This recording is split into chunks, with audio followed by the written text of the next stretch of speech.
Good morning बच्चों, कैसे हो आप सब लोग। I hope you all are fine. My name is Kripali Sisanga and welcomes you in Saraswati group of education. बच्चों, अगले वीडियो लेक्चर में मैंने आपको चैप्टर नंबर 15 पग का कमाल एक्सप्लेन किया था, राइट। आपको याद ही होगा। तो अगले वीडियो लेक्चर में मैंने आपको उसका क्वेश्चन आंसर भी एक बार फास्ट एक्सप्लेन कर दिए थे। आज उसको यहाँ पर लिखकर एक्सप्लेन कर रही हूँ, राइट। तो आपको यहाँ से देखकर अपनी CW में लिख लेने होंगे, राइट। तो आज का आपका यही होमवर्क है कि आपको अपने ये क्वेश्चन आंसर जो है वो कंप्लीट कर लेने हैं, राइट। तो बच्चों, तो अब हम क्वेश्चन आंसर समझते हैं, राइट। बोलने की बारी का पहला क्वेश्चन जो था वो हमें पता है कि उसमें हमें देख देख कर पढ़ना ही है सिर्फ, राइट। उसे लिखना नहीं है, राइट। तो बोलने की बारी का दूसरा क्वेश्चन क्या था। बोलने की बारी में दूसरा क्वेश्चन था कि मीनू और पप्पू क्यों मुंह फुलाए बैठे थे, राइट। मीनू और पप्पू मुंह फुलाकर क्यों बैठे थे बच्चों, आपको तो याद ही है, क्योंकि उसका आंसर यहाँ पर है। मीनू और पप्पू का झगड़ा हो गया था, इसीलिए वे मुंह फुलाए बैठे थे। इन दोनों का झगड़ा हो गया था, मीनू और पप्पू का झगड़ा हो गया था, इसीलिए वे मुंह फुलाकर बैठे हुए थे, राइट। तो दूसरा क्वेश्चन हमें समझ में आ गए। तो यही आंसर आपको लिखना है अपनी CW में। फिर थर्ड क्वेश्चन क्या था कि पप्पू की अध्यापिका ने किसका महत्व बताया था, राइट। किसका महत्व बताया था पप्पू की अध्यापिका ने, तो उसका आंसर यहाँ पर दिया गया है कि पप्पू की अध्यापिका ने बच्चों को परोपकार का महत्व बताया था। परोपकार यानी दूसरों की मदद करना, राइट।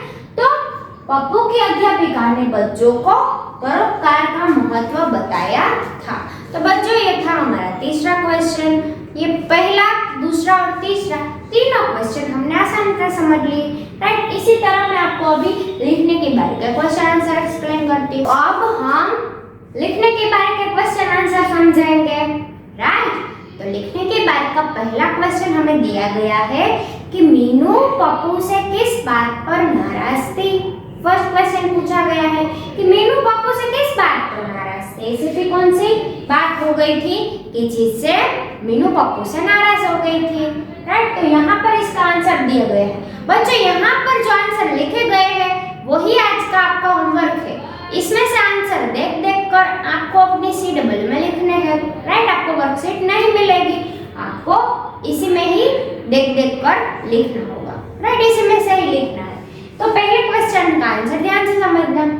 पप्पू मीनू को पढ़ने नहीं दे रहा था, राइट। पप्पू मीनू को पढ़ने नहीं दे रहा था और शोर मचा रहा था, इसलिए वह उससे नाराज थी। मीनू क्यों नाराज थी? क्योंकि पप्पू मीनू को पढ़ने नहीं दे रहा था, इसीलिए, और पढ़ने भी नहीं दे रहा था और शोर मचा रहा था, इसीलिए वह उससे नाराज थी। मीनू पप्पू से इसलिए नाराज थी कि वो उसे पढ़ने नहीं दे रहा था, राइट। तो बच्चों, पहले क्वेश्चन का आंसर हमें समझ में आ गया। अब आता है दूसरा क्वेश्चन। पिताजी ने मीनू को क्या समझाया। पिताजी ने मीनू को एक बात समझाई थी। कौन सी बात समझाई थी पिताजी ने मीनू को? तो ये भी यहाँ पर लिखा गया है कि पिताजी ने मीनू और पप्पू को प्यार का महत्व समझाया। पिताजी ने मीनू और पप्पू को किसका महत्व समझाया? पिताजी ने प्यार का महत्व समझाया कि अगर तुम इससे प्यार से बात करती तो ये तुम्हारी बात अवश्य मानता।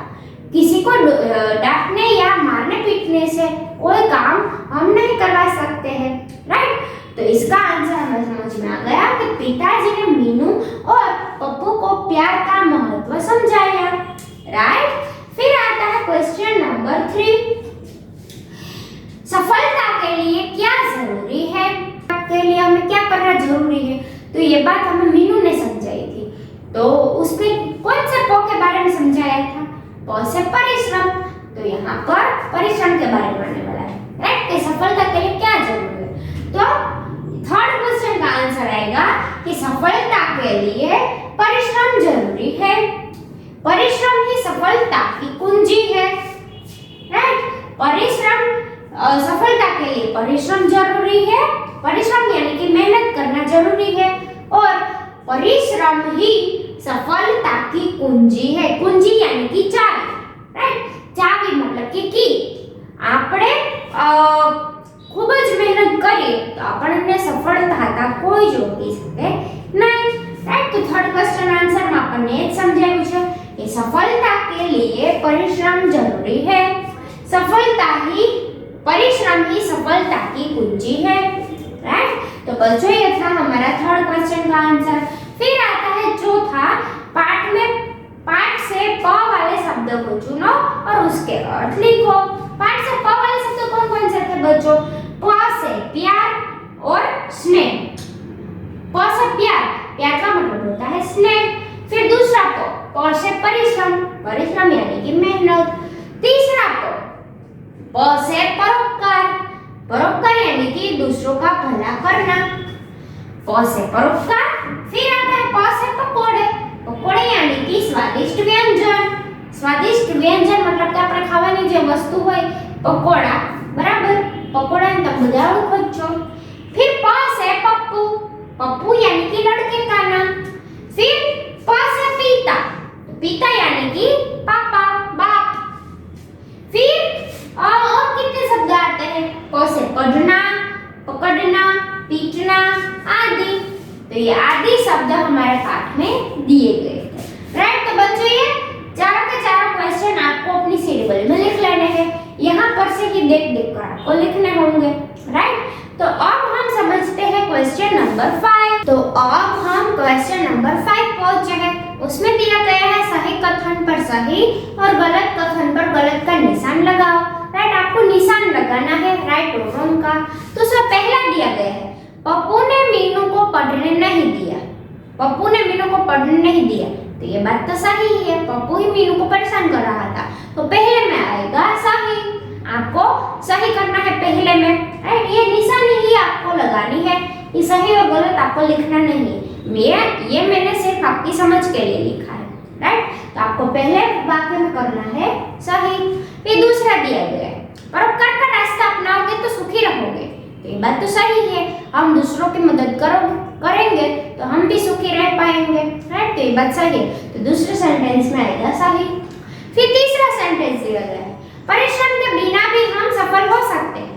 बिना मेहनत किए हम कैसे सफल हो सकते हैं? तो ये बात तो बिल्कुल गलत कही गई है कि मेहनत बिना हम सफल हो सकते हैं। तो थर्ड सेंटेंस में आएगा गलत। राइट, फिर चौथा सेंटेंस लिया गया है, माँ ने सबके लिए हलवा बनाया था। माँ ने सबके लिए हलवा बनाया था? नहीं, माँ ने तो सबके लिए पकोड़े बनाए थे। तो फोर्थ सेंटेंस में आएगा गलत। राइट, तो बच्चों आपको सही और गलत तो समझ में आ गए हैं। अब हम क्वेश्चन नंबर 6 देखेंगे। सही उत्तर पर राइट लगाओ। आपको यहाँ पर एक क्वेश्चन पूछा है और उसके 4 ऑप्शन दिए गए हैं और उसमें पहला दिया गया है, मीनू और पप्पू के पिताजी कहाँ से लौटे थे? मीनू और पप्पू के पिताजी कहाँ से लौटे थे? दफ्तर से लौटे थे। राइट, तो दफ्तर ख ऑप्शन में दिया गया है। तो पहले सेंटेंस में आएगा ख, पहले सेंटेंस में ख आएगा। राइट, ये तो आपको पता चल गया है।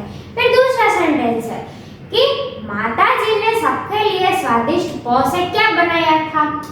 प क्या बनाया था? प से पकोड़े बनाए थे। राइट, तो यहाँ पर 4 ऑप्शन है, पेठे, पास्ता, पुलाव के पकोड़े। तो ख ऑप्शन में पकोड़े दिए गए। तो दूसरे विकल्प में आएगा क। राइट, तो बच्चों ये तो बिल्कुल आसान था। आपको यहाँ से देख कर वीडियो देख कर ही अपने आंसर लिख लेने हैं। राइट, अब आता है भाषा संसार। भाषा संसार में हमें ग्रामर के टॉपिक दिए गए। राइट, वो भी मैं यहाँ पर आपको लिख। बच्चों अब हमें भाषा संसार दिया गया है। भाषा संसार में पहला क्वेश्चन क्या दिया गया है? तो उसके नोट में लिखा है कि रेखा खींचकर उल्टे अर्थ वाले शब्दों का मिलान करो और कापी में लिखो। आपको क्या करना है? रेखा खींचकर उल्टे अर्थ वाले शब्दों का मिलान करना है। मतलब કે વિલોમ શબ્દની સાથે તમારે જોઈન્ટ કરવું છે અને પછી શું કરવાનું છે? એનો અર્થ લખવાનો છે। રાઈટ, તમારે લખવાનું છે કેવી રીતે એ હું તમને હમણાં જ એક્સપ્લેન કરીશ રાઈટ તો પહેલું આપેલું છે આપણને દિન તો અહીંયા આપણને પહેલું આપેલું છે દિન तो दिन तो रात राइट तो दिन तो रात दिन का उल्टा अर्थ क्या होता है रात फिर दूसरा शब्द दिया गया है आज आज का उल्टा अर्थ होता है कल आज का उल्टा अर्थ होता है कल तो आज तो कल तो यहाँ से हमें मिलान कर देना है फिर तीसरा दिया गया है सुख तो दुख तो सुख को दुख के साथ मिलान कर देना है सुख तो दुख राइट फिर चौथा दिया गया है भला भला तो बुरा भला तो बुरा इसको मिलान कर देना है राइट फिर इतना तो आप लोगों ने कर दिया कि सिर्फ लाइनें खींच दी अब क्या करना है आपको अब आपको दिन तो रात तो आपको किस प्रकार लिखना है यहाँ पर दिन फिर क्रॉस की साइन और रात इसी प्रकार सारे उल्टे अर्थ वाले शब्दों को जिसके साथ मिलान किया है उसके साथ आपको लिख देना है वैसे ही आज तो यहाँ पर आपको लिखना है कल राइट फिर सुख तो आपको लिखना है दुख राइट इसी प्रकार भला तो बुरा मैं यहाँ पर लिख रही हूँ आपको ये सारा का सारा अपने टेक्स्ट बुक में ही लिखना है भला तो बुरा राइट तो इसी प्रकार आपको यहाँ पर मिलान भी करना है और उसका पूरा अर्थ भी लिखना है सामने राइट तो आपको समझ में आ गई एक बात आपको रेखा भी खींचनी है और उसका अर्थ भी सामने ढूंढकर लिखना है राइट आपने एक बार मिलान कर लिया तो आपको लिखना ही जाएगा फिर दूसरे पार्ट में दिया गया है दूसरे शब्द दिए गए बैठना तो उठना बैठना तो उठना पढ़ना तो लिखना पढ़ना तो लिखना मतलब के वांचવું तो લખવું हंसना तो रोना हंसना तो रोना उत्तर तो प्रश्न उत्तर तो प्रश्न इस पाठ में कैसे किया था आप लोगों ने इसके सारे अर्थ लिख दिए थे राइट और अब आपको क्या करना है ये आपको फिर से लिखना है बैठना तो उठना राइट एक मैंने लिख दिया है आपको बाकी के तीन सारे के सारे इसमें से ढूंढ कर लिखने हैं जैसे मैंने इसमें ढूंढ कर लिख दिए थे राइट तो बच्चों इसी प्रकार करना है बहुत ही आसान है विलंब शब्द तो आपको बहुत ही याद रहेंगे राइट अब आता है क्वेश्चन नंबर 2 सब पहले समझो फिर लिखो पहले आपको समझना है फिर लिखना है तो किस प्रकार तो इसमें क्वेश्चन में दिया गया है पिताजी तो सामने लिखा है माताजी राइट एक आपको ऐसा दिया गया है इसको जाति बदलना भी कह सकते हैं राइट मतलब के पिताजी तो माताजी फिर दूसरा दिया गया है भाई तो बहन पिताजी तो माताजी भाई तो बहन फिर तीसरा दिया गया है अध्यापक तो अध्यापिका राइट अध्यापक तो अध्यापिका फिर चौथा दिया गया है लेखक तो लेखिका चौथे का आंसर है लेखिका फिर पांचवा दिया गया है बुआ बुआ मतलब के फई तो फुआ मतलब के फूफा बुआ तो फूफा बुआ तो फूफा फिर छठे में दिया गया है मौसा तो मौसी मौसा तो मौसी फिर सातवां दिया गया है यहाँ पर आपको छात्रा तो छात्र छात्रा तो छात्र यहाँ पर मैंने सिर्फ उसके आंसर ही लिखे हैं आपको यहाँ पर से देख कर अपनी टेक्स्ट बुक में सिर्फ आंसर ही लिखना है राइट क्वेश्चन तो ऑलरेडी आपको दिए गए हैं इसलिए मैंने यहाँ पर मेंशन नहीं किया फिर आठवां दिया गया है अध्यक्षा तो आपको लिखना है अध्यक्ष यहाँ पर सारे के सारे आंसर दिए गए हैं यहाँ पर जैसे लिखा हुआ है वैसे ही आपको अपनी टेक्स्ट बुक में लिखना है राइट बच्चों तो ये था हमारा क्वेश्चन नंबर 2 अब आता है क्वेश्चन नंबर 3 नीचे लिखे शब्दों से वाक्य बनाओ यहाँ पर आपको शब्द दिए गए हैं आपको उसके वाक्य बनाने हैं राइट तो ये भी मैंने यहाँ पर लिखे ही हूँ अब हमें क्वेश्चन नंबर 3 दिया गया है यहाँ पर लिखा है कि शब्दों यहाँ पर लिखा है नीचे नोट में कि नीचे लिखे शब्दों से वाक्य बनाओ यहाँ पर आपको कितने शब्द दिए गए हैं 4 शब्द दी गई। राइट, तो आपको क्या करना है, यहाँ पर शब्दों को पहचान कर उससे वाक्य बनाना है। तो पहला शब्द दिया गया है रास्ता, रास्ते से आपको वाक्य बनाना है। तो हमने क्या बनाया है यहाँ पर, सही रास्ता अपनाकर हम सफलता पा सकते हैं।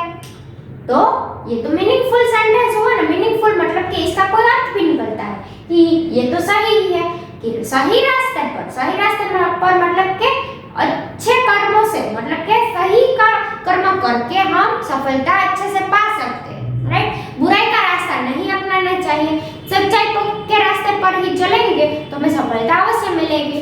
तो सही रास्ता अपनाकर हम सफलता पा सकते हैं।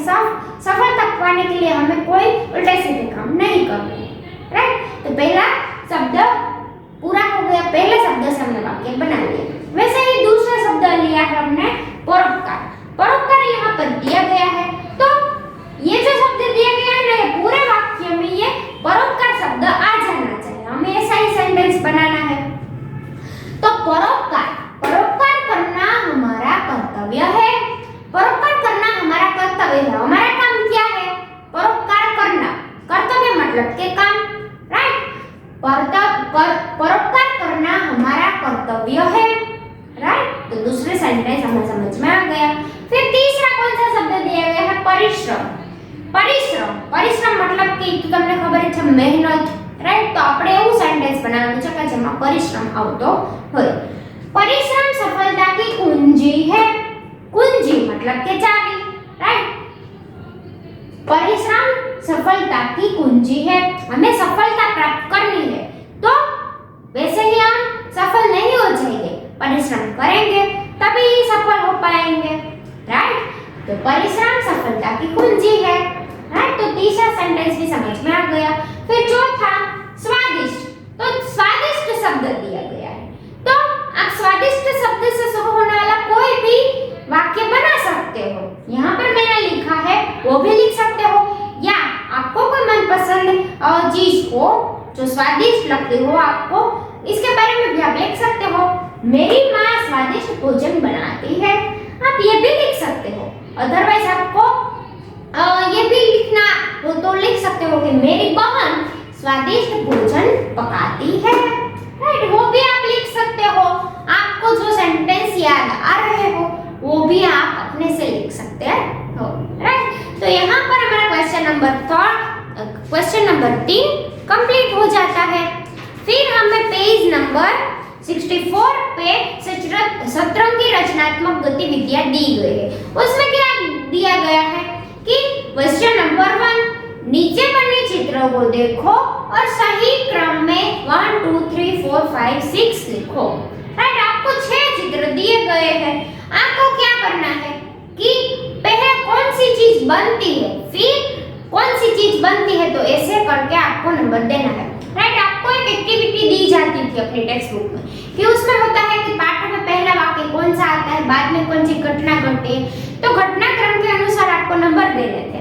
राइट, तो उसी प्रकार यहाँ पर आपको देखना है। देखो पहला चित्र कौन सा आता है, यहाँ पर पूरी चीज खाने की पीने की चीजों के बारे में हमें चित्र दिए गए हैं। तो पहले हम क्या करते हैं, खाना पकाना हो तो पहले हम बाजार जाकर सब्जियां खरीदते हैं। राइट, तो ये पहली प्रोसीजर हुई, पहली प्रोसेस है, मतलब प्रक्रिया। तो આપણે જો અહીંયા 5મા નંબરનું ચિત્ર છે કે એમાં એક ભાયાગળથી એક માણસ શાકભાજી ખરીદી છે, તો ઈ ચિત્રને આપશું પહેલો નંબર। પછી શાકભાજી લઈ આવી પછી બીજું કામ શું કરીએ, બીજું કામ આપણે કરીએ કે એને સાફ કરીએ। રાઈટ, બજારમાંથી લઈ આવી એટલે ખુલ્લા શાકભાજી ઉપર ઘણા બધા જીવજંતુ ચોટેલા હોય, ધૂળ ચોટેલી હોય, તો આપણે એને સ્વચ્છ પાણીથી સાફ કરીએ છીએ। તો બીજા નંબરનું ચિત્રમાં આવશે કે જો એક છોકરો છે નળ નીચે બધું શાકભાજી ધોઈ રહ્યો છે, તો એ ચિત્રમાં આપણે લખીશું 2 નંબર। પછી ત્રીજી પ્રોસેસ શું કરીએ છીએ, આપણે સુધારીએ છીએ। રાઈટ, પહેલા શાકભાજી લઈ આવ્યા પછી ધોઈ, પછી આપણે શાકભાજીમાંથી આપણે રસોઈ બનાવી હોય ને, રાઈટ, તો એનું કટિંગ કરીશું। રાઈટ, શાકભાજી સુધારીશું। તો જો ત્રીજા નંબરના ચિત્રમાં એક સ્ત્રી શાકભાજીનું કટિંગ કરી રહી છે। રાઈટ, તો આપણે ત્રીજા નંબરના પહેલા નંબરનું ચિત્ર છે એમાં 3 લખીશું। પછી ચોથા નંબરના ચિત્રમાં એક પુરુષ છે એ હલાવી રહ્યો છે કડાઈમાં, રાઈટ? તો ચોથા નંબરની પ્રોસેસ આપણે શાક બનાવવાની કરીએ. પછી પાંચમા નંબરની પ્રોસેસ છે કે મમ્મી હોય આપણા માટે ગરમા ગરમ જમવાનું બની છે એટલે લઈ આવતી હોય છે, રાઈટ? તો પાંચમા નંબરની પ્રોસેસમાં આપણે ખાવાનું પીરસીએ છીએ. તો જે છેલ્લું ચિત્ર છે એક સ્ત્રી બધું જમવાનું લઈને જાય છે, તો એ ચિત્ર આપીશું 5 નંબર. પછી છેલ્લે આપણે શું કરીએ છીએ? જમવાનું પીરસાય છે પછી તો આપણે જમીએ જ છીએ ને, રાઈટ? તો આપણે છેલ્લા ચિત્રમાં છઠ્ઠા નંબર આપણે લખીશું બીજા નંબરના ચિત્રમાં. જો એક છોકરો છે આરામથી ખાઈ રહ્યો છે, રાઈટ? તો ઘણા બધી પૂરીઓ દેખાય છે, પછી શાક દેખાય છે, તો બીજા નંબરના ચિત્રમાં આપણે લખીશું 6 નંબર, રાઈટ? તો બહુ મજા આવે એવી એક્ટિવિટી હતી અને આપણને વિચારવાનો પણ મોકો મળી ગયો, રાઈટ? તો આ હતી આપણે એક્ટિવિટી. અને પછી આપણને આપેલું છે બીજો નંબરનો ક્વેશ્ચન कि परिवार वृक्ष पढ़ो. परिवार वृक्ष मतलब कि क्या है यहाँ पर? तो हमारे परिवार में पहले सबसे बुजुर्ग कौन होते हैं? दादा दादी, राइट? दादा दादी के बाद आते हैं पिता और माता, मतलब कि हमारे मम्मी पापा, राइट? तो हमारे पापा के कोई भाई बहन हो तो उसे बड़े हो तो चाचा चाची कहते हैं, राइट? तो दूसरी ओर दिया गया है चाचा चाची. फिर पिता और माता में से हमें ऐसे एरो करके दो नीचे एरो दिए गए हैं, वहां पर भाई बहन दिया गया है, मतलब के हमारे भाई बहन, राइट? फिर चाचा चाची के नीचे एक एरो दिया गया है, वहां पर लिखा है चचेरा भाई और चचेरी बहन, मतलब कि हमारे चाचा के लड़के या लड़की को हम चचेरे भाई बहन कहते हैं. फिर दादा दादी के नीचे से एक एरो दिया गया है, वो दिया गया है फूफा और बुआ और फूफा, मतलब के हमारे આપણા ફઈ અને ફુવા, રાઈટ? પછી પેલા આપણા પપ્પા હોય, પછી એનો કોઈ ભાઈ હોય તો ચાચા ચાચી કે આપણે, પછી આપણા ફઈ ને ફુવા હોય, રાઈટ? तो बुआ और फूफा के लड़के को क्या कहते हैं हम? फूफेरा भाई या फूफेरी बहन, राइट? इसी प्रकार हमारे मौसाल में हमें हमारे नाना नानी होते हैं, फिर मामा मामी होते हैं, मौसी मौसा होते हैं, फिर मामा मामी के लड़के को हम कहते हैं ममेरा भाई या ममेरी बहन, फिर मौसा मौसी के लड़के को हम कहते हैं मौसेरा भाई या मौसेरी बहन. तो इसी प्रकार ये परिवार का वृक्ष है. हम याद रहना चाहिए कि हम हमारे चाचा चाची या मामा मामी के लड़के और लड़की को हम क्या कहो कर पुकारते हैं, राइट? तो ये चार्ट हमें समझना है. सिर्फ हमारे जीके में के नॉलेज के लिए ही हमें यहाँ पर दिया गया है, हमें यहाँ पर कुछ करना नहीं. सिर्फ पहली एक्टिविटी ही आपको अपने से करनी होंगी, राइट? मैंने आपको एक्सप्लेन तो कर दी है, आपको सिर्फ समझकर लिखना है, राइट? तो ये था हमारा चैप्टर नंबर 15. अगले वीडियो लेक्चर में मैं आपको इसी तरह से आपकी वर्कबुक एक्सप्लेन करूंगी, राइट? Bye bye. आज का होमवर्क में आपको अपनी टेक्स्ट बुक की एक्सरसाइज कंप्लीट करनी है. CW में जो क्वेश्चन आंसर यहाँ पर लिखे थे वो आपको लिखने होंगे, राइट? तो अब मिलते हैं अगले वीडियो लेक्चर में, तब तक के लिए बाय बाय.